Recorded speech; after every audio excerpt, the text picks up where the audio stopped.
మనకు చాలా ఇన్స్పిరేషన్ వస్తుంది. మాలాంటి వాళ్లకు రోజుకు వేలాది మందితోని కలిసేటటువంటి వాళ్లకు ఇన్స్పిరేషన్ రావాలన్నా, ధైర్యం రావాలన్నా మేము మీ దగ్గరికే రావాలి. మీ దగ్గర నుంచి వచ్చేటటువంటి సాహిత్యం నుండి వచ్చేటటువంటి ఇన్స్పిరేషన్ తీసుకొనే మళ్ళీ ప్రజలకు సేవ చేయాలి. అంటే మాకన్నా మీకెక్కువ బాధ్యత ఉన్నది. సాహిత్య రంగంలో ఉన్నవాళ్ళు చక్కటి సాహిత్యం రాస్తే, నాయక రంగంలో ఉన్నవాళ్ళు, రాజకీయ రంగంలో ఉన్నవాళ్ళు మీ నుండే మేము స్ఫూర్తి పొంది మళ్ళీ ముందుకెళ్తాం. కాబట్టి బాధ్యత పెద్దది.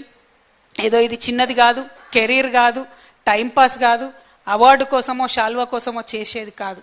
సమాజాన్ని మంచి తొవ్వలో నడిపేయడానికి చేయాల్సినటువంటి ప్రయత్నం.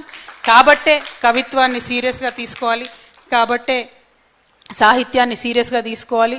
వరల్డ్ క్లాస్ సాహిత్యం తెలంగాణ నుంచి రావాలనేటటువంటి అభిలాషతో ఈ కార్యక్రమాల్ని చేపట్టుకోవడం జరుగుతున్నది. తెలంగాణలో ఇంకా అనేకమైన కార్యక్రమాలు చేయాలి. దానికి జాగృతి మీ అందరి సహకారాన్ని కూడా కోరుతూ ఉన్నది.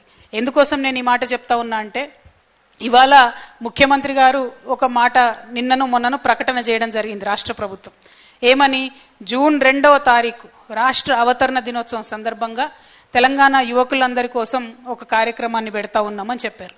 మంచిది, సంతోషం. తెలంగాణ అవతరణ దినోత్సవం నాడు యువకుల కోసం కార్యక్రమం. కానీ దాని పేరు రాజీవ్ యువ వికాసం పెడతామని అన్నారు. నేనన్నా రాజీవ్ గాంధీకి తెలంగాణకి ఏం సంబంధం ఉన్నది? తెలంగాణ కోసం అమరుడైనటువంటి యువకులు అనేక మంది ఉన్నారు. ఒక శ్రీకాంతాచారి ఉన్నాడు, ఒక యాదిరెడ్డి ఉన్నాడు, అనేక మంది, ఒక సువర్ణ ఉన్నది. వీళ్ళ పేర్లు పెట్టండి, ఎందుకు వేరే పేరు పెడతారని మేము బలంగా జాగృతి నుండి ప్రశ్నిస్తే, ఇవాళ ముఖ్యమంత్రి గారు ఆ కార్యక్రమాన్ని కంప్లీట్గా రద్దు చేసుకున్నాడు. రద్దు చేసుకొని ఎప్పుడు పెడతారో తెలియదు, యువ వికాసం అనే కార్యక్రమం పెట్టలేదు. అయితే ఇది జాగృతి విజయం అని సంతోషపడవచ్చు, కానీ దాని వెనుకున్న కుట్రను దయచేసి సాహిత్యకారులు అర్థం చేసుకోవాలి.